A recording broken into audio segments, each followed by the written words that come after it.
Marcus Ambrose, a two-time Australian V8 Supercar Series champ, a two-time winner in the NASCAR Nationwide Series, and a threat to win his first NASCAR Sprint Cup Series race here on Sunday.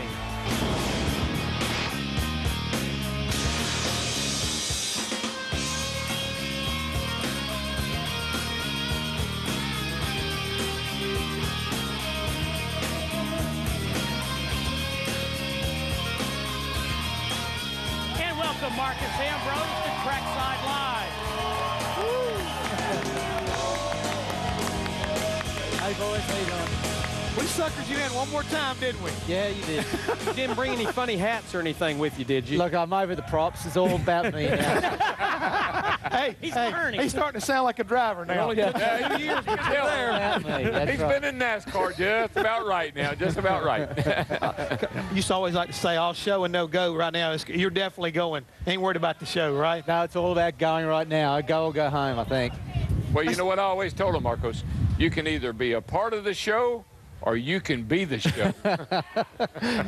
I'll use that one if that's right, Darryl. Thank you. You know, Marcus, last year, your first full season in Sprint Cup, you guys actually made a lot of noise from our perspective for essentially a single-car team. Your performances have been good, but the DNFs obviously are the Achilles heel. But I read about a month or so ago where you, Frankie Kerr, Tad Geschechter, you guys sat down and said, you know what? Maybe we're expecting too much. Maybe we're actually trying too hard. Tell us a little bit about that. Well, that was the case today because I messed up in turn 11 there in the qualifying track. You were fizzed up. I mean, I was fizzed up for my really tin top. Yeah. I listened to that on speed. But it's really, we're a single car team, and I call it punching above our weight. We were like taking on, you know, Goliath, and we're a pretty small entity. We're a one-car team trying to make our way in the Sprint Cup Series, and we did an awesome season last year. 18th in points, 19th in points, just really excited about it. We came out of the guns this year thinking we want to do better, but we have to keep expectations in check. I think we're all at fault for just making errors and trying too hard. And so we have to now just focus on what we can do, what we can deliver, and this weekend we can win.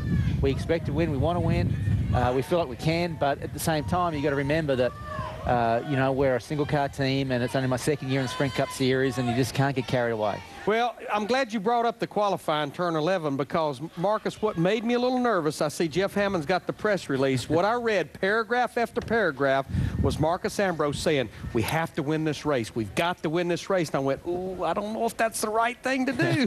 Well, I don't write the press releases. That's first up, because I'm saying the opposite. We just got to just cool down, settle down. We all want to do well, and I think it's hurt us. You know, we've had a rough run. We've had a lot of bad luck. At the same time, you can't over-try. Yeah. And my deal today in turn 11, I actually got my foot caught on the brake pedal and the throttle.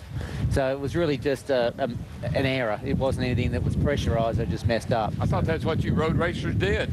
Well, I just out of practice, mate. I'm used to this whole turning left thing, you know, keeping it wide open. Marcus, I talked to Tad Geschechter in the airport yesterday, and one of the owners, along with Brad Doherty, and Tad said it's hard to take a step back and look at the season because the performance in many cases has been there. The finishes haven't. So is it, I guess to follow up on what Larry says, is it hard for you to keep that in perspective? Yeah, it is. And we all look at ourselves, and I look at myself as a race driver. What am I doing wrong? You know, the sacrifices that you made, are they worth it? All those things come into play.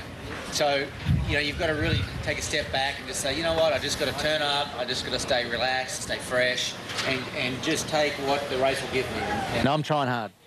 And I guess my microphone's not working. Oh, sounds good. I think you're back with that stuff you ever said out there. I mean, that was really... That was some good stuff. Yeah. The four of us heard you fine. Now, nobody else did, but... I'm going to go along the same line as far as what they were saying there. But Frankie Kerr, I mean, a former driver, I mean, as far as, you know, he comes out of the Sprint Car Series up north. He becomes your crew chief. And again, you almost like you're the odd couple. But how was that relationship, you know, developed? And how was he as far as, I mean, he's always been a ball of fire as a driver. So how's he as far as calming you down?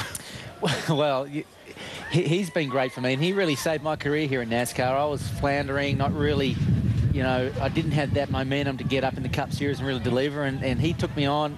My very first Cup race with JTG was with Frank. We qualified for the Indy, you know, 400, the big race at the Brickyard, and we qualified in the middle of the field and had a good day. And that really got me going. And Frank, I owe Frank everything. You know, he's a racer. He knows me. I'm a race car driver. I'm really just about the basics of I just gnaw on that steering wheel and just want to attack. And he keeps me relatively calm. I wouldn't say he's probably the best at keeping me calm, but we work well together. So there is a reason why they call you the Tasmanian Devil. Yeah, that's right. I am Taz all over. I'm just like, get that steering wheel. I just want to chew it.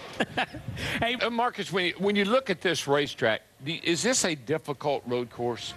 Is it you know, with the elevation changes, sort of tight section, speed section, or is this a difficult track to drive? You know, it's funny you say that. This track is the most unique track I think I've ever been to, because it's so hard to get around this place. There's not a straightaway. I mean, you turn in the entire lap, you change your gears the entire lap. These are heavy race cars, 3,500 pounds, way too much power, not enough tyre, not enough brakes. So it's a real challenge, even on brand new tyres and qualifying trim. That car's trying to get away from underneath you. So I find this track, with these cars, one of the hardest road races you'll ever do. You know what? You're sounding just like the way Darrell used to sound. So you have officially made it as being a race car driver. You're complaining about the right things. But, you know, you come out here and you feel, we talked about the pressure, but you've also got, I think, pressure probably internally. Clorox, as well as Kingsford, they're located right here in Oakland. I think you got like 100 guests coming out here this weekend. I mean, that's got to be something also that's got to be weighing on your mind. Well, yeah, that's right. And it's great to have good friends want to come out to the racetrack that sponsor you. So, you know, we've got a lot of friends in the Clorox building. They're based out of Oakland. Over 100 of them coming out this weekend. We're excited to put on a good show for them. It was the same last year, so I'm used to that as a driver, to put up with that pressure. And you can't put more pressure on than you put on yourself. Anyway, I mean, I want to do better more than anyone else in this entire world. For me, I want to win that race. And it's just great to have support, to be honest with you. We've got a great little crew. We've got great sponsors. We're one of the first teams that have come in this sport, you know, fully funded, you know, great sponsors, Fortune 500 companies involved, and we're just pumped up, you know, looking forward to it. You know, Marcus, the last lap at Pocono a couple of weeks ago, so much was said about the hit that Casey Kane, the 16, the 5 of Mark Martin, but I was talking to your crew chief, Frankie Kerr. It sounds like you took a heck of a ride and a heck of a hit. He said he has not seen a car out of their camp torn up that much in forever almost. Yeah, look, I just got on the grass and then the car just took off straight and the wall comes out at a funny angle with an earth bank behind it, and I hit at 30 G within 0.1 of a second. And, you know, we moved the steering wheel and we pushed the floor out. And, I mean, it was the hardest hit I've ever taken. And it just shows you how far safety has come in our sport. Yeah. Where you take a lick like that, and I was at 6:30 in the morning babysitting because my wife went on a holiday to New York. So, you know, here is a guy who went through an awful lick, big crash, and I didn't have any ill effects. Yeah, all those drivers, all you guys that were involved in that.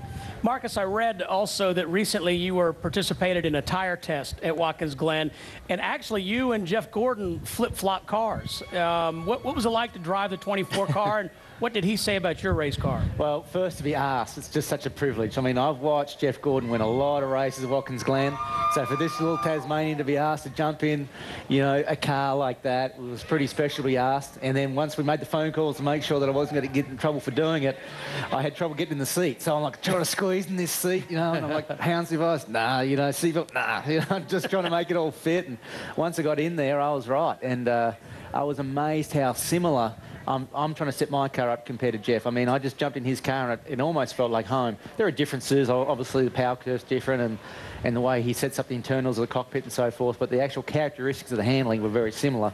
And I was impressed. I was impressed that I got to drive it, and I was also impressed about how they go about their racing. It was just a really good reference check for me because, you know, drivers go down a path of saying, you know, I like this because that's what I like. Doesn't necessarily mean it's the fastest. So it was good to get a good cross-check and see what they were doing. Were you faster than him? Well, I'm not. No. I only did 4 laps because I didn't want to crash it on him. So I'm just like, I tootled around and tried to get a feel and give them some constructive comments back. But, you know, he jumped my car too, and we were pretty evenly paced between both runs. You're such a gentleman. We're talking about Jeff Gordon, you know. I mean, Word was you were half a second faster than he was.